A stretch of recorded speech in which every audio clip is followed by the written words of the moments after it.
Mr. Speaker and members of Congress,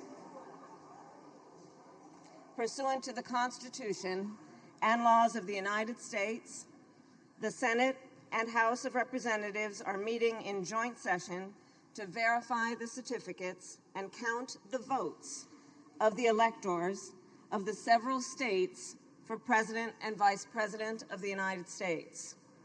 After ascertainment has been had that the certificates are authentic and correct in form, the tellers will count and make a list of the votes cast by the electors of the several states. The tellers on the part of the two houses will take their places at the clerk's desk. Without objection, the tellers will dispense with reading formal portions of the certificates. After ascertaining that the certificates are regular in form and authentic, the tellers will announce the votes cast by the electors for each. Members of Congress, the certificates having been read, the tellers will ascertain and deliver the result to the President of the Senate.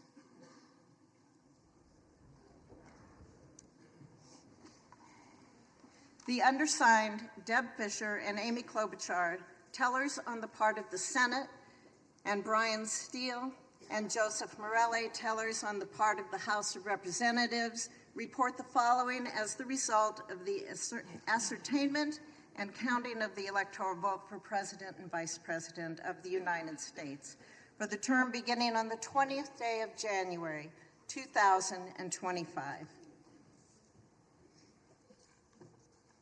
The state of the vote for the President of the United States as delivered to the President of the Senate is as follows.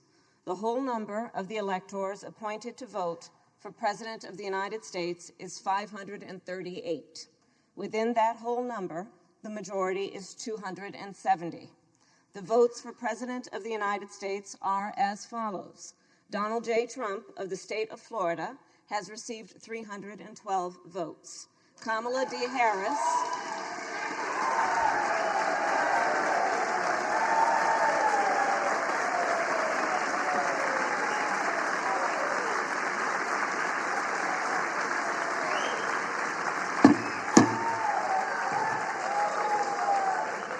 Kamala D. Harris of the state of California has received 226 votes.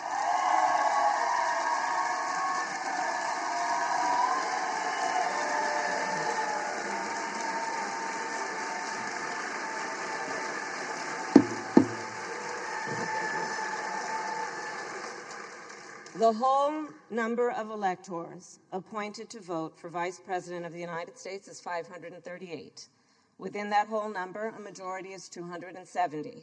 The votes for Vice President of the United States are as follows. J.D. Vance of the state of Ohio has received 312 votes.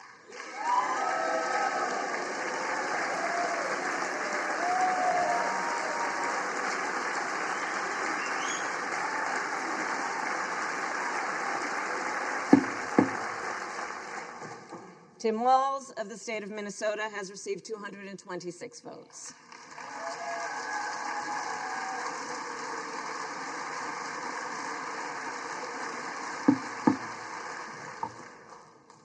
This announcement of the state of the vote by the President of the Senate shall be deemed a sufficient declaration of the persons elected, President and Vice President of the United States, each for a term beginning on the 20th day of January 2025, and shall be entered together with the list of the votes on the journals of the House and the Senate. Thank you very much. The purpose of the joint Senate having been concluded, pursuant to Senate Concurrent Resolution Number 2, the 119th Congress, the chair declares this joint session dissolved. Thank you.